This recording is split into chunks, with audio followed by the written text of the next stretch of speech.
Quero falar agora do segundo momento do auge do cinema brasileiro que a gente viveu.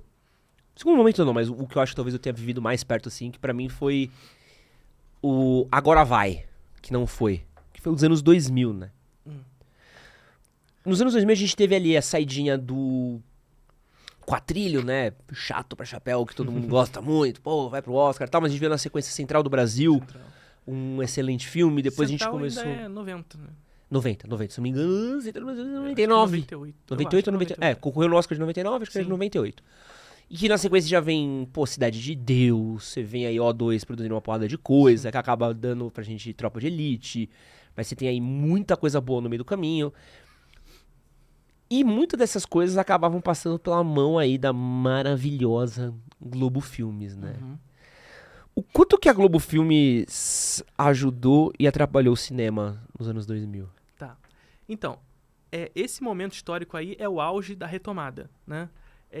Que vai muito em conta do que a gente conversou anteriormente. Quando o governo Collor extingue a Embrafilme em 92, a partir de 94 a gente começa a discutir o cinema da retomada brasileiro, que vai estar muito na mão da Globo Filmes, sobretudo a partir da segunda metade da década de 90. E a retomada, quando a gente fala cinema da retomada de quê?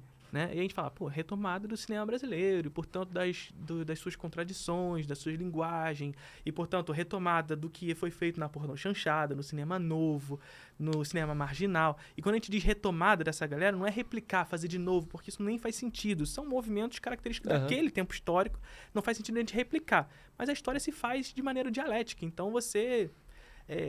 constrói essa história. E, portanto, o que já foi faz parte dessa construção histórica. As influências, tudo ali. Só que a retomada não é uma retomada do cinema brasileiro. É uma tentativa de retomada de público, né? Em razão de quê? Em razão desse limbo que se produziu na década de 80, que a gente conversou agora há pouco. Só que qual foi a tática para a renovação de público, para a construção de público nesse momento? Foi uma tentativa de replicação formal do que era produzido no estrangeiro.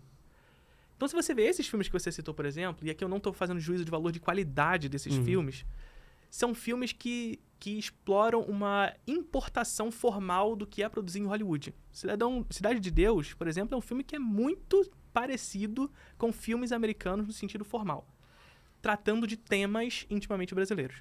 Essa é a parada. Não é à toa que Cidade de Deus vai concorrer a Oscar de montagem, sabe? Porque tem uma montagem que é muito parecida com o que é feito lá fora, uma forma muito parecida com o que é feito lá fora. E a retomada tem essa característica de se utilizar de formas estrangeiras, de uma importação de formas estrangeiras para produzir algo que é feito, os temas que foram criados aqui. Qual é o grande problema disso tudo? Hollywood faz filme hollywoodiano desde sempre. A gente não. Então... se encontra essa barreira de construção de público na tentativa de se importar essa lógica e não de produzir uma forma que encontre com as contradições brasileiras, intimamente brasileiras, que era produzido muito na década de 70, que a gente estava conversando, por exemplo.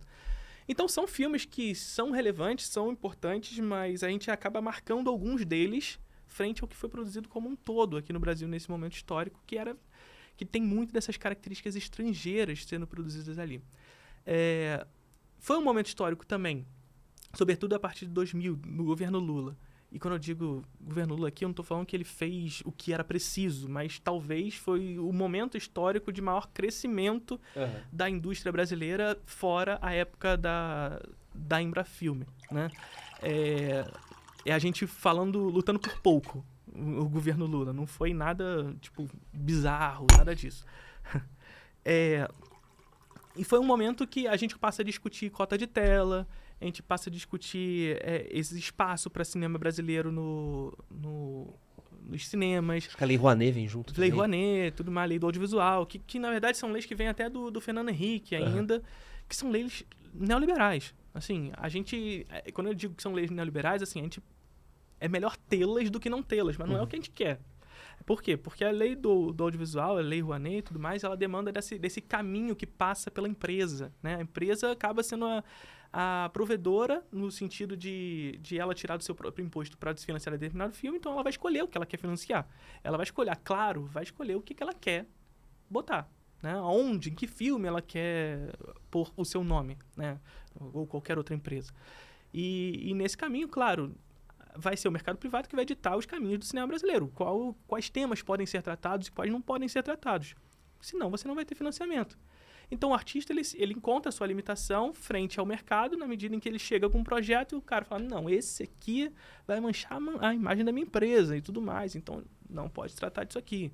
Então, começa a ter essa dificuldade. Mas isso não significa dizer que o cinema não avançou em espaço, em número de produções. O número de produções brasileiras cresceu bastante, sobretudo porque a gente vinha da década de 80 e 90 ainda crescendo um pouquinho. E a década de 2000 explodiu. Explodiu é forte, mas cresceu consideravelmente ao que veio antes. Não, pô, eu lembro de ter Jorge Furtado, Ana Mulher Laerte, ter coisas maravilhosas chegando que não chegavam antes. Sim, jamais chegariam antes. Né? Só que a grande questão é que o nosso retrato recente naquele momento, do passado recente naquele momento, era muito precário. Então, qualquer crescimento era muito sentido. Era muito sentido. Mas a Globo Filmes, ela sequestrou, né? De uma certa forma, a Lei Rouanet e outros mecanismos, nesse momento histórico, sim. É por isso que a gente precisa discutir cota de telas sob uma outra perspectiva hoje. Mas, naquele contexto, sim. Por quê? E aí vai muito naquela lógica que a gente estava falando anteriormente. A gente tem uma lógica de imperialismo que impera do estrangeiro para cá. A gente precisa discutir imperialismo sobre escalas, né? Essa escala estrangeira que chega aqui e domina todas as salas brasileiras. E quando você abre sala para cinema brasileiro com a cota de telas, você, sei lá, abre uma sala ali. Por isso que a gente precisa discutir a cota de telas de maneira mais expansiva. Quem vai ocupar essa sala? Vai ser essa lógica monopolista nacional. E quem vai monopolizar esse mercado nacionalmente? Globo, A Globo. Então, por isso que a gente precisa atualmente discutir a cota de tela sobre primeiro, criar mecanismos de financiamento para o cinema brasileiro para que a gente possa ampliar o mercado exibidor, porque o mercado exibidor brasileiro é muito curto. A gente tem menos salas que o estado da Califórnia, no Brasil inteiro. A gente concentra a produção, o parque exibidor brasileiro em São Paulo. 1/3 das salas de cinema do Brasil estão em São Paulo. O segundo lugar é o Rio de Janeiro. Assim, são mais de 1.500 salas, 1.300 salas, uma coisa assim, em São Paulo. O Rio de Janeiro tem 300. O segundo lugar tem 300. Que loucura! Isso em 2016. Hoje pode estar diferente, eu não sei nem se está mais, tá? Porque a gente passou por período de pandemia, passou pelo governo Bolsonaro. A tendência é fechar, né? Tem menos. Pois não sei nem se esse mercado exibidor encurtou, mas eu não vou nem entrar nesse mérito, que vai que aumentou e eu tô falando errado, né? Mas no relatório de 2016 mostrava que a gente tinha aproximadamente 3.500 salas no Brasil, onde 1/3 se concentrava em São Paulo e o segundo lugar, Rio de Janeiro, com 300 salas, em terceiro lugar era Belo Horizonte, era Minas Gerais. O Acre, nesse relatório, por exemplo, tinha 2 salas. Não. O Pernambuco, que hoje é um dos principais centros de produção cinematográfica brasileira, tinha 90 salas. Então, assim, sabe? A gente, primeiro, tem que discutir o crescimento desse mercado exibidor para que a gente possa ter espaço para o cinema brasileiro.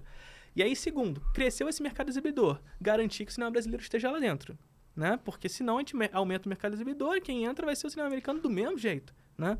Então, aumenta esse mercado, separa o número de salas, sonho. 50% das salas do cinema brasileiro, sonho. Tá? Mas supondo que 50% seja separado do cinema brasileiro, aumentando esse parque exibidor, dentro desses 50%, há um monopólio que atua em escala nacional. Quem é esse mercado? É a Globo Filmes. Se você aumenta o número de salas disponíveis, claro, aumenta também o número de produções e a Globo Filmes vai imperar dentro dessa lógica. Então, a gente tem que garantir que dentro desses 50% se limite determinado percentual para um único filme. Né? Assim como no percentual estrangeiro tem que acontecer, né? Um único filme não pode ocupar 90% das salas, você limita a 30%, 40%, Vingadores chega aqui e não ocupa 90%, ocupa 40%, para que a gente possa ter diversidade, não só no cinema brasileiro, mas também em cinema estrangeiro. Né?